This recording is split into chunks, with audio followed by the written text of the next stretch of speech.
Это обращение из Киева для белорусских военнослужащих. 9 августа 2020 года в нашей стране захвачена власть.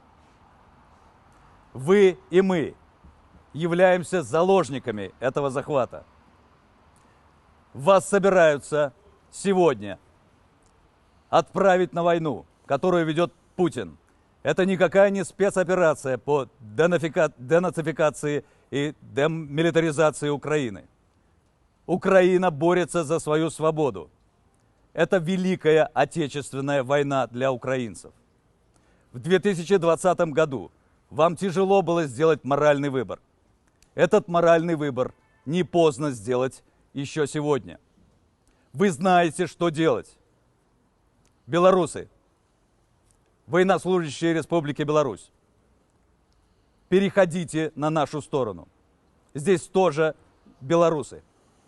Хлопці, гэта не ваша вайна. Заставайцеся дома і все з вами будзе добра. Пры скрайняму выпадку, калі вас все-таки загоняць в Украіну, пры першай магчымасці здавайце з палон. Украінскія ўлады будуць да вас ставіцца не як да военнопалонных. Вы будете мець магчымасць атрымаць палітычны прытулак ці в Украіне, ці в любой краіне Европы. На ваш выбор. Хлопцы, мы на правильном боку. Зрабіце таксама свой правильный выбор.